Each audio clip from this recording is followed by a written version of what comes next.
तुला राशि वालों, आप सभी का स्वागत करते हैं तुला राशि भिंड यूट्यूब चैनल में। बंधुओं, यह ज्योतिष कार्यक्रम आपके लिए कोई सामान्य कार्यक्रम नहीं है। यह एक बहुत बड़ी चेतावनी है। आपके पितरों और पूर्वजों को बांध दिया गया है एक भयानक कालपाश तंत्र से। इस तंत्र के क्या लक्षण हैं, क्या संकेत हैं, इन्हें आपको जानना बहुत अधिक आवश्यक है। साथ ही साथ यह तंत्र किसने किया है और इन सब से कहीं बड़ी बात कि यह तंत्र कैसे हटेगा, क्योंकि जब तक यह कालपाश तंत्र आपके पितृ पूर्वजों के ऊपर लगा रहेगा, वे चाहकर भी आपके जीवन में खुशियां नहीं ला पाएंगे, आपको आशीर्वाद भी नहीं दे पाएंगे।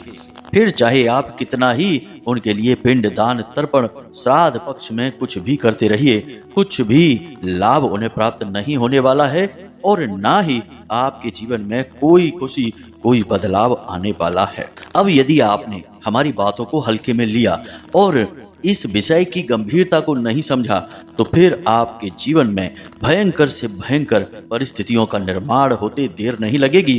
क्योंकि पितरों का आशीर्वाद न मिला तो प्रेत तो तैयार खड़े ही हैं आपके जीवन की हर एक खुशी और सुख को चूस जाने के लिए, समाप्त कर देने के लिए। जी हाँ बंधुओं, फिर आपके जीवन में भयंकर दुर्घटना, अकाल मृत्यु, बीमारी, कर्जा, घाटा, झगड़ा, बुरे से बुरा जो कुछ भी हो सकता है वह कुछ भी हो सकता है।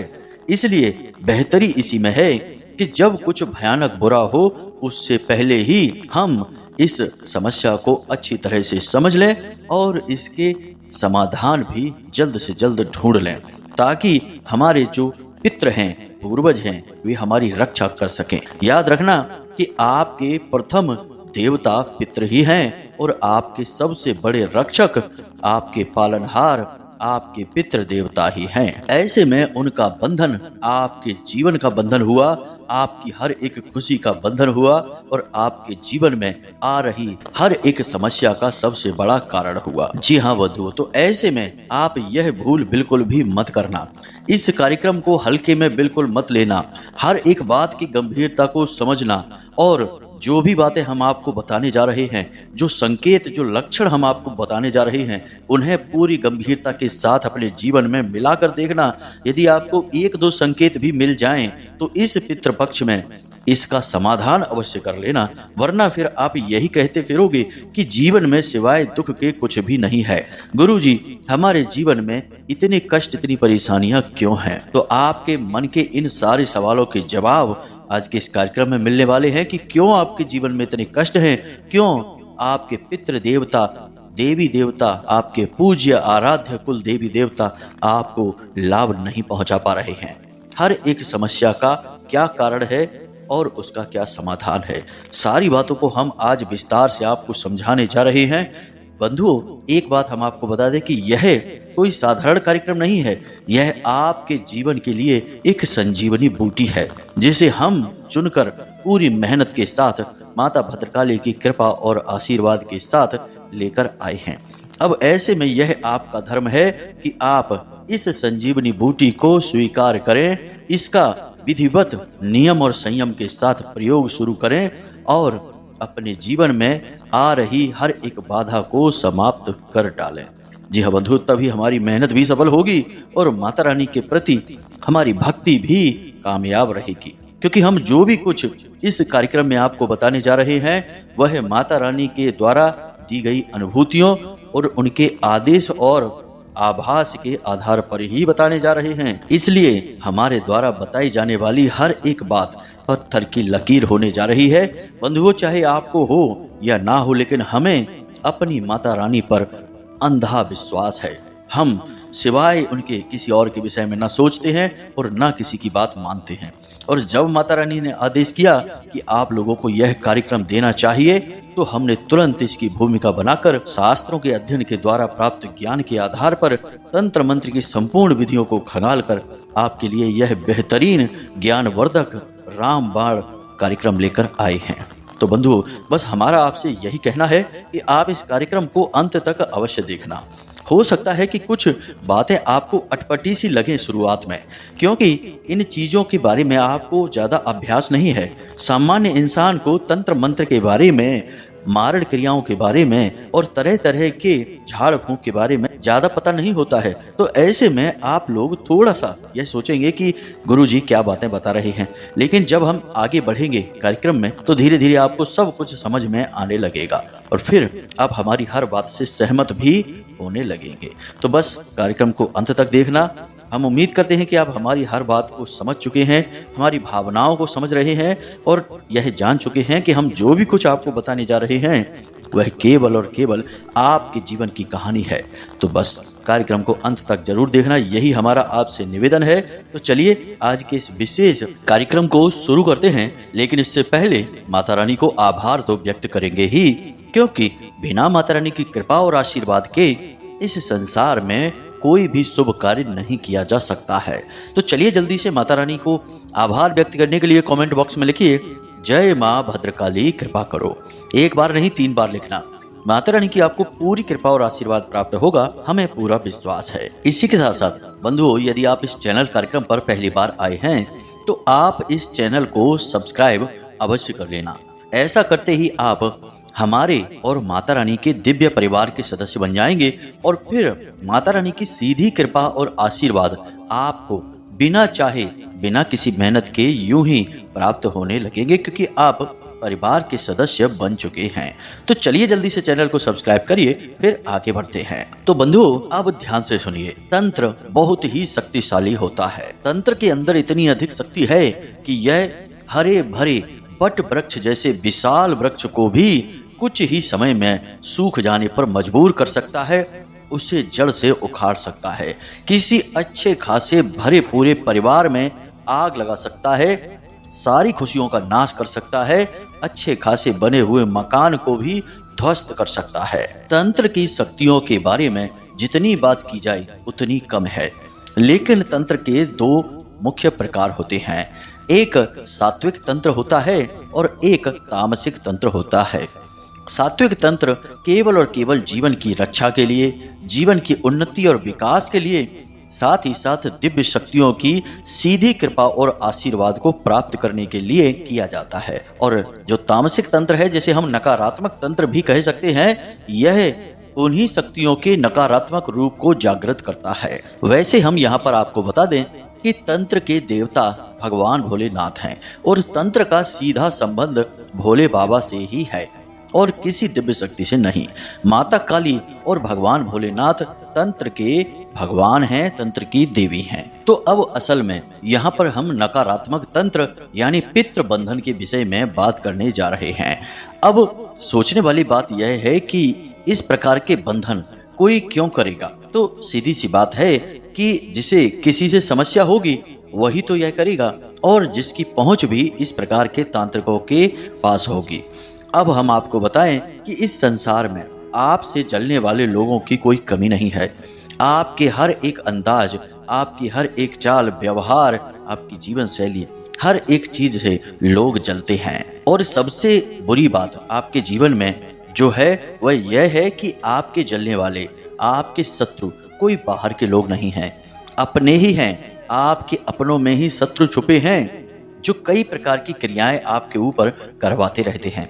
अब हो सकता है कि आपको हमारी यह बात सुनकर थोड़ा सा अटपटा लग रहा हो, अजीब लग रहा हो, लेकिन ये बात आज के समय की सच्चाई है। बंधुओं, कई ऐसे लोग हमने देखे हैं जिनके जीवन में भयंकर मारण क्रियाएं की गईं और उनका जीवन पूरी तरह से विनाश लीला का शिकार हो गया। और अंत में जब देखा गया, उनकी संपूर्ण तांत्रिक कहानी को अच्छी तरह से समझा गया और साधनाओं के माध्यम से पता लगाया गया, तो पता चला कि उनका शत्रु जिसने यह तांत्रिक क्रिया की थी वह तो उनके परिवार का सदस्य ही निकला। तो आज के समय में यह कोई बड़ी बात नहीं है कि कोई अपना ही किसी को किसी भी हद तक प्रताड़ित कर सकता है, पीड़ित कर सकता है। तो आपको अब यहाँ पर क्या करना है इसे समझिए।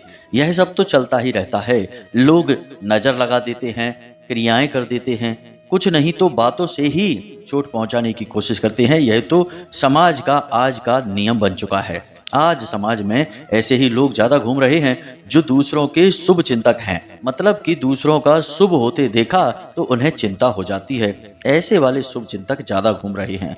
तो अब इनके विषय में फिलहाल हम बात नहीं कर रहे हैं, हम आपके पितृ बंधन के विषय में बात कर रहे हैं। तो अब यहाँ पर हम आपको सबसे पहले तो संकेत बता रहे हैं, यानी लक्षण, जो आपको यह समझने में मदद करेंगे कि आपके पितरों का बंधन हुआ है। साथ ही साथ हम आपको पितृ बंधन मुक्ति के कुछ शक्तिशाली उपाय भी बताएंगे, जिससे आपके पितृ बंधन मुक्त हो जाएंगे और आपको शुभता का आशीर्वाद भी देंगे। इसलिए अब सारी बातों को ध्यान से समझना। तो पितृ बंधन का सबसे बड़ा और सबसे प्रमुख संकेत यह है कि आपको रात्रि के समय 11 बजे से 1 बजे के बीच में बेचैनी का एहसास होगा। अच्छी तरह से नींद नहीं आएगी। पहली बात तो आप सो ही नहीं पाएंगे। बेशक आप सोने के लिए लेटेंगे, लेकिन आप सो नहीं पाएंगे। और यदि आप जल्दी सो जाते हैं तो इस 11 बजे से 1 बजे के बीच में आपकी नींद बहुत खुलेगी, आपको प्यास बहुत लगेगी, आपके मन में बेचैनी बहुत रहेगी, या फिर हो सकता है कि आप कोई डरावना सपना देखें और इसी समय अवधि में चौंक कर जाग जाएं, डर कर जाग जाएं और फिर आपको नींद लेने में दिक्कत हो। मतलब कहने का यह है कि यह जो 11 बजे से 1 बजे का समय होता है, यह पितरों का समय होता है। अब इस समय में आपके जो बंधे हुए पितर हैं, वे आपसे मानसिक तौर पर संपर्क करने की कोशिश कर रहे हैं और इस चीज का आपकी आत्मा को एहसास हो जाता है। आपकी आत्मिक ऊर्जा इसे महसूस कर लेती है तो वह बेचैन हो उठती है, आपको सोने नहीं देती है। इसका यही कारण है। दूसरा कि आपके घर में किसी भी प्रकार का मांगलिक और धार्मिक कार्य नहीं हो पाएगा। आप खूब सोचेंगे कि हम किसी तीर्थ यात्रा पर जाएंगे या हम घर में कोई अनुष्ठान कराएंगे, कोई पूजा पाठ कराएंगे, अखंड रामायण या सत्यनारायण की कथा कराएंगे। तमाम सारी चीज़ों के बारे में आप सोचेंगे, लेकिन आप कुछ भी करवा नहीं पाएंगे। छोटी से छोटी पूजा भी आप अपने घर में करवा नहीं पाएंगे। कोई ना कोई विघ्न बाधा आ ही जाएगी, यानी कोई भी पवित्र धार्मिक मांगलिक कार्यक्रम आपके यहाँ हो ही नहीं पाएगा। अब कभी कभी ऐसा होगा कि आप कोई कार्यक्रम करवा तो लेंगे, लेकिन उस कार्यक्रम के दौरान आपको या तो गुस्सा बहुत आएगा, आपका अपनों से ही यानी घर के लोगों से ही किसी बात पर विवाद झगड़ा हो जाएगा, आपका मन बेचैन रहेगा और आपको कोई बुरी खबर भी सुनने को अवश्य मिलेगी ही। यानी कहने का मतलब यह हुआ कि आपका जो धार्मिक और मांगलिक कार्य है, जो आपने करवा तो लिया अपनी जिद की वजह से, लेकिन वह कामयाब नहीं रहेगा, वह असफल रहेगा, उसका लाभ आपको प्राप्त नहीं हो पाएगा। यह सबसे बड़ा संकेत है। इसी के साथ साथ तीसरा संकेत, आपके घर की संतान है। आपके घर में या तो संतान का सुख ही नहीं प्राप्त हो पाएगा आपको, यानी संतान उत्पत्ति ही नहीं होगी, और यदि संतान हो भी जाएगी तो वह बीमार रहेगी, बहुत अधिक कमजोर होगी, बहुत अधिक दिव्यांग होगी, और या फिर हो सकता है मंदबुद्धि हो। इसी के साथ साथ यदि कोई बाधा नहीं है, सब कुछ सही है, तो वह संतान बहुत ही मनमौजी हो जाएगी, आपकी कोई बात नहीं सुनेगी, जो उसके मन में आएगा वह करेगी। और जब आगे समाज में वह बढ़ेगी, यानी उम्र उसकी बढ़ेगी, तो वह आपके मान सम्मान और इज्जत का भी कोई ख्याल नहीं करेगी, आपका तो किसी भी कीमत पर सम्मान नहीं करेगी। यह बहुत बड़ा संकेत है। अब एक संकेत और है, इसे भी आप समझिए कि दुर्घटनाएं होंगी, बुरी खबर होगी या किसी प्रकार की नकारात्मक सूचना आपको प्राप्त होगी, जिसे जानकर आप बहुत परेशान हो जाएंगे। और ऐसी सारी सूचनाएं या दुर्घटनाएं या गलत घटनाएं जो होनी नहीं चाहिए, जिन्हें हम अनहोनी कहते हैं, ऐसी घटनाओं की जो खबर आएगी वह दक्षिण दिशा से ही आएगी। मानकर चलिए कि आप अपने जहां भी घर में आप रहते हैं, जो आपका घर है, आपको अगर दुर्घटना होगी या कोई हादसा होगा, कोई चोट लगेगी, आप गिरेंगे किसी मशीन से या कुछ भी आपके साथ होगा, तो वह दिशा आप देखना दक्षिण दिशा ही होगी। या आपके घर के किसी सदस्य के साथ कुछ ऊंच नीच होगी तो वह दिशा भी दक्षिण दिशा होगी। आपको कोई बुरी खबर, नकारात्मक खबर मिलेगी तो वह भी दक्षिण दिशा से ही आएगी। यह निश्चित है, क्योंकि दक्षिण दिशा ही यम की दिशा है, पितरों की दिशा है। अब कुछ और संकेत हैं, इन्हें भी आप समझिए। आपके घर में अचानक से पीपल का पौधा, बेर का पौधा, गूलर का पौधा, बरगद का पौधा, बम्बूल का पौधा, ऐसे पौधे अचानक से उगने लगेंगे। जी हाँ बंधु, जरा आप गौर करके देखना, आपके घर में, यानी घर की बाउंड्री पर हो सकते हैं, घर की छत पर हो सकते हैं, जहां मिट्टी डली होगी वहां पर, दीवालों पर हो सकते हैं, इस तरीके के पौधे उगने लगेंगे। यह भी इस बात का संकेत है। साथ ही साथ नौकरी में, कारोबार में बहुत अधिक हानि होने लगेगी। आप चाहकर भी खूब मेहनत करेंगे तब भी इस हानि को रोक नहीं पाएंगे। आपको ऐसा लगेगा जैसे कि आपका दुर्भाग्य आपका पीछा कर रहा है, कोई आपके पीछे लगा है। आप अगर एक कदम मेहनत करके आगे बढ़ाते हैं तो कोई आपको 2 कदम पीछे खींच रहा है। इस प्रकार से आपको लगातार मानसिक परेशानी का या यूं कहें कि प्रताड़ना का सामना करना पड़ेगा। यानी काम धंधे व्यापार सब चौपट होने लगेंगे, पैसे की आवक धीमे धीमे पूरी तरह से समाप्त होने लगेगी और काम चाहे आपका कितना ही बड़ा क्यों ना हो, धीमे धीमे वह सिकुड़ता चला जाएगा और एक दिन आएगा जब पूरी तरह से बर्बाद हो जाएगा। बंधु, हमने बहुत सारे लोग ऐसे देखे हैं जो बड़े बड़े उद्योगपति, करोड़ों का जिनका कारोबार था, जब उनके साथ ऐसी क्रियाएं हुई कि उनके घर का, उनके काम धंधे व्यापार का और पितरों का किसी ने बंधन कर दिया, तो उन्होंने सब कुछ होते हुए भी, खूब प्रयास करते हुए भी अपने काम धंधे व्यापार को बचा नहीं पाए, पूरी तरह से समाप्त हो गए, मिट्टी में मिल गए। तो आप इन बातों को हल्के में मत लेना। अगर इतना कहने के बाद भी आप इन सब चीज़ों को विश्वास नहीं करते हैं और इन्हें या तो मजाक समझते हैं या हल्के में लेते हैं, तो यह आपकी समस्या है। किसी दिन जब इन चीज़ों से सचमुच में सामना हो जाएगा तो फिर आप चाहे जहां रोते हुए घूमना, कोई आपकी मदद नहीं कर पाएगा, क्योंकि अब पछताए होत का जब चिड़िया चुग गई खेत। जी हाँ बंधु, तो सावधानी सबसे ज्यादा जरूरी है। बाद में इलाज का क्या पता होता भी है कि नहीं, या फिर इलाज काम करता भी है कि नहीं। तो हम बीमारी के आने का इंतजार क्यों करें, हम पहले ही सावधानी क्यों ना बरतें, लक्षणों और संकेतों को क्यों ना पहचानें और उन संकेतों का और लक्षणों का इलाज करके पहले ही, बीमारी फैलने से पहले ही अपना उपचार क्यों ना कर लें। यही हमारा प्रयास है कि आप अभी इन संकेतों को समझ जाइए। परेशानियां यदि ऐसी आपके जीवन में हैं, कुछ संकेत भी यदि आपको मिल रहे हैं, तो उन संकेतों का उपचार कर लीजिए। हम आपको बहुत शक्तिशाली उपाय भी आगे बताने जा रहे हैं, उसे कर लीजिए। इससे आपके पितृ बंधन मुक्त हो जाएंगे। किसी भी प्रकार का और बंधन आपके ऊपर लगाया गया है, उससे भी आप मुक्त हो जाएंगे और भविष्य के लिए भी कोई आपको बंधन नहीं लगा पाएगा। हम ऐसी कुछ विशेष सावधानियां भी आपको बता देंगे जिन्हें आपको जीवन भर बरतना है, तो आपके ऊपर किसी भी प्रकार का कोई बंधन कर ही नहीं पाएगा। जी हाँ बंधु, तो सारा कार्यक्रम आपको देखना है। बहुत जरूरी ज्ञान की बातें आज हम आपको बता रहे हैं। तो अब अगला संकेत देख लेते हैं। यह संकेत भी आपको अक्सर देखने को मिलेगा। आप चिड़ियों के लिए कोई दाना डालेंगे अपने घर की छत पर या कहीं पर भी, तो उसे चिड़िया चुगने आएगी ही नहीं। आपने कुत्ते को यदि कोई भोजन दे दिया, यानी गली में घूमने वाले कुत्तों को आपने कुछ खाने के लिए दे दिया, तो वह खाएगा नहीं। गाय को रोटी यदि आप देंगे तो वह खाएगी नहीं। यानी कि जानवर जो पितरों से जुड़े हुए हैं, वे आपके भोजन को, आपकी भेंट को स्वीकार ही नहीं करेंगे। अब वैसे संकेत तो और भी बहुत सारे होते हैं। संकेतों के बारे में ही यदि बात करें तो घंटों हम बात कर सकते हैं, लेकिन जो मुख्य मुख्य संकेत हैं हमने उन्हें आपको बता दिया है। अब यदि इनमें से आपको एक दो संकेत भी अपने जीवन में दिखाई देते हैं तो आप सावधान हो जाना। अब जो हम आपको बताने जा रहे हैं उसे गहराई से समझना और अपने जीवन में उसे उतार लेना, ताकि आपका भविष्य खतरे में ना आए। तो अब ध्यान से सुनिए कि यह क्रिया क्या है।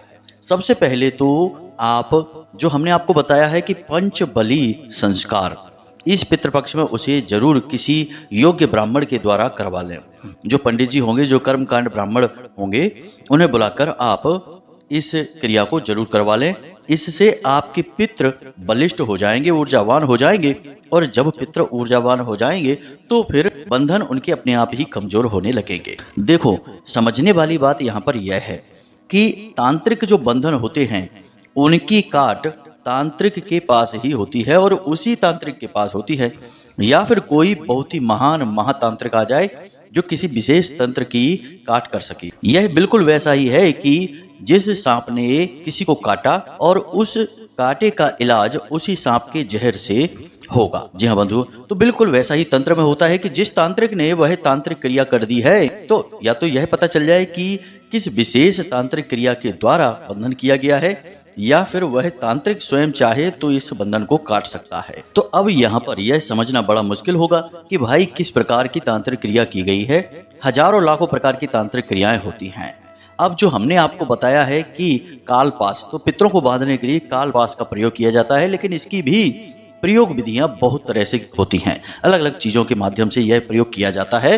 तो अब यहाँ पर दूसरा रास्ता यह है कि जिसके ऊपर बंधन किया गया है उसकी सकारात्मक ऊर्जा को इतना बढ़ा दिया जाए कि बंधन अपने आप ही कमजोर हो जाएगा और एक दिन टूट जाएगा। जैसे कि आपको कोई रस्सी से बांधे, फिर आप इतनी मजबूत हो जाए, इतनी शक्तिशाली हो जाए कि वह रस्सी कमजोर पड़ जाए और आप उसे तोड़ दें तो बंधन मुक्त हो गए। बिल्कुल वैसा ही है। तो अब यहाँ पर यदि आप इस श्राद्ध पक्ष में यदि अपने पितरों की ऊर्जा वर्धन के लिए यह पंच बलि संस्कार करवा लेते हैं तो आपको पितरों के लिए ऊर्जा वर्धन करने का बहुत अच्छा अवसर प्राप्त होगा। आपके पितृ ऊर्जावान हो जाएंगे तो बंधन अपने आप कमजोर हो जाएगा। इसी के साथ साथ हम आपको कुछ और चीजें भी बता देते हैं जिन्हें आपको अपने घर के 4 कोनों में रख लेनी है। इससे भी सारे बंधन किसी भी प्रकार के जो आपके पितरों पर किए गए हैं वे समाप्त हो जाएंगे। कारण इसका यह रहेगा कि आपके घर में क्यों रखना है इसका, कि आपके पितृ पूर्वज जो हैं वे इस पितृ पक्ष में आपके घर में ही भ्रमण कर रहे हैं। हमने आपको कल के कार्यक्रम में भी बताया था कि पितरों के जो अधिपति हैं आर्यमा, वे सभी पितरों को यह आदेश देते हैं कि आप लोग अपने कुल अपने खानदान में जाइए और अपने वंशजों के जीवन को देखिए, उनके द्वारा दिए गए भोजन को ग्रहण करिए और ऊर्जा को ग्रहण करके वापस आइए। तो इसलिए जैसे ही पितृपक्ष प्रारंभ हो जाता है, पितरों की ऊर्जा आपके घर में नित्य सदा विद्यमान रहती है। इसीलिए कहा जाता है कि पितृपक्ष के दौरान आपको हमेशा सदाचारी व्यवहार करना चाहिए, यहाँ तक कि पूर्ण ब्रह्मचर्य का पालन करते हुए शुद्ध मन से भगवान की पूजा पाठ आराधना करनी चाहिए। इससे पितृ प्रसन्न होते हैं और आपको आशीर्वाद देते हैं। तो अब ध्यान से सुनिए आपको क्या करना है। आपको अपने घर के लिए एक रक्षा कवच बनाना है और यह रक्षा कवच ऐसा है कि हर प्रकार की नकारात्मक ऊर्जा और बंधन को काट डालता है, समाप्त कर देता है। बहुत ही शक्तिशाली है यह रक्षा कवच। जब आपके पितृ पूर्वज आपके घर में प्रवेश करेंगे तो उनके ऊपर भी किसी भी प्रकार की तांत्रिक क्रिया, काली क्रिया, बंधन आदि कर्म किया गया है तो वह भी अपने आप समाप्त हो जाएगा। और आपके घर में भी यदि किसी प्रकार की कोई क्रिया है, नकारात्मक ऊर्जा है तो वह भी दूर भाग जाएगी। यानी देखा जाए तो एक पंथ 2 काज होने वाले हैं। तो अब इसे जरा आप ध्यान से सुनिए। घर के 4 कोनों में आपको 4 पोटलियां बनाकर रखनी है। 4 पोटलियां बनाने के लिए आपको सफेद रंग का कपड़ा चाहिए जिसे आप 4 भागों में बांटेंगे, क्योंकि पोटली उसी कपड़े की बनेगी। कपड़ा कोरा होना चाहिए और सूती होना चाहिए। अब आपने कपड़ा ले लिया। अब आपको 8 मुट्ठी चावल चाहिए, क्योंकि हर एक पोटली में 2 मुट्ठी चावल आएंगे। इसी के साथ साथ आपको 8 हल्दी की यानी काली हल्दी की गांठें चाहिए। हर एक पोटली में 2-2 काली हल्दी की गांठें आएंगी। इसी के साथ साथ आपको 8 गोमती चक्र भी चाहिए, यानी कि हर एक पोटली में 2-2 गोमती चक्र आप रखेंगे। इसी के साथ साथ हर एक पोटली में 1-1 लौंग का जोड़ा भी आप रखेंगे। और सबसे अंत में आप तुलसी की 1-1 पत्ती रख देंगे। अब यह आपकी बहुत ही शक्तिशाली सकारात्मक पोटली बन चुकी है जो हर प्रकार की नकारात्मक ऊर्जा को आपसे दूर भगाएगी।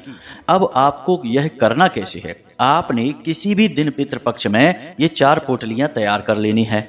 इन पोटलियों को लपेटने के लिए भी आप सफेद रंग का धागा ही प्रयोग करेंगे। अब आपने क्या करना है कि माता काली, माँ भद्रकाली, माँ बगलामुखी, माँ दुर्गे यानी माता रानी के किसी भी स्वरूप के पास आपको रात्रि के समय ये पोटलियां चारों रख देनी है। गाय के घी का एक दीपक जलाना है। इन पोटलियों के ऊपर थोड़ा थोड़ा गंगा जल छिड़कना है ताकि इनका शुद्धिकरण हो जाए। और उसके बाद इस मंत्र का उच्चारण करना है। संख्या की कोई सीमा नहीं है, बस आपको वहां बैठना है और दीपक शांत होने तक लगातार इस मंत्र का उच्चारण करते रहना है। कोई माला की आवश्यकता नहीं है। मंत्र कौन सा है, ध्यान से सुनिए। इसे नवाड़ मंत्र कहा जाता है। ओम ऐं ह्लीं क्लीं चामुंडाय विच्चय। इस मंत्र में माता की सभी शक्तियां समाहित होती हैं और यह हर प्रकार की नकारात्मक ऊर्जा को काटने के लिए बेहद शक्तिशाली मंत्र होता है।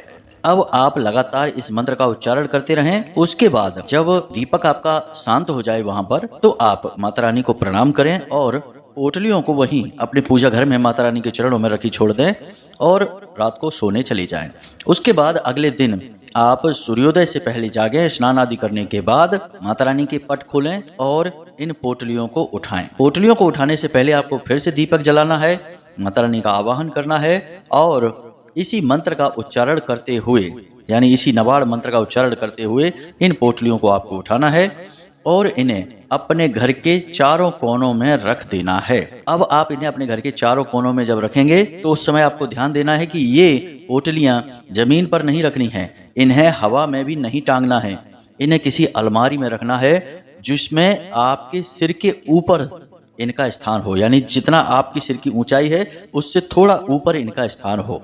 ऐसी किसी जगह अलमारी में आप इन्हें रख सकते हैं। चारों कोनों में आप इन पोटलियों को रखें और उसके बाद आपकी यह प्रक्रिया समाप्त हो जाएगी। जब आप इन्हें कोनों में पोटलियों को रख रहे हो उस समय भी मन ही मन आप इस मंत्र का उच्चारण करते रहें। इस प्रकार आपके घर का पूर्ण रूप से रक्षा कवच तैयार हो गया। हर प्रकार की नकारात्मक ऊर्जा की काट हो गई, पितरों के बंधन की भी काट हो जाएगी। पूरे पितृपक्ष आप इन पोटलियों को रखी रहने दें और उसके बाद जब पितृपक्ष समाप्त हो जाए तो आप इन पोटलियों को बहते हुए जल में विसर्जित कर दें। जी हाँ बंधु, याद रखें कि ऐसे स्थान पर इन पोटलियों को रखें कि ये ज़्यादा गंदी मैली कुचैली ना हो पाएं, साफ सुथरी ही रहें और इनके बारे में अधिक किसी से चर्चा ना करें। घर परिवार के लोगों को तो इनके बारे में पता रहेगा ही, लेकिन फिर भी ज़्यादा इनके बारे में किसी से बातचीत ना करें। बस यही नियम है, यही संयम है। आप इसे इस पितृपक्ष में अवश्य करें। इससे किसी भी प्रकार का बंधन आपके पितरों पर होगा वह समाप्त हो जाएगा। आपका जीवन भी बहुत ही सुंदर हो जाएगा, क्योंकि माता रानी की दिव्य कृपा और आशीर्वाद आपके जीवन में आना शुरू हो जाएगा। तो अब इन जानकारी का आप प्रयोग करिए और अपने अनुभव हमें अवश्य बताना। अब यदि कोई प्रश्न आपके मन में उठे तो आप कमेंट करके या व्हाट्सएप नंबर जो डिस्क्रिप्शन बॉक्स में दिया गया है उस पर मैसेज करके हमें प्रश्न पूछ सकते हैं। समय मिलने पर हम आपके प्रश्नों के जवाब आपको अवश्य देंगे। इसी के साथ साथ आज के इस वीडियो को विराम देते हैं। हमेशा हंसते रहिए, मुस्कुराते रहिए, सकारात्मक रहिए और भगवान पर आस्था बनाए रखिए और दिन में एक बार मंदिर अवश्य जाइए, क्योंकि आपका उद्धार तो भगवान की कृपा से ही होगा। बिना उनकी कृपा और आशीर्वाद के कुछ भी नहीं हो सकता है। तो प्रेम से बोलिए जय माई की, जय माँ भद्रकाली। माता रानी आपका कल्याण करेंगी। धन्यवाद।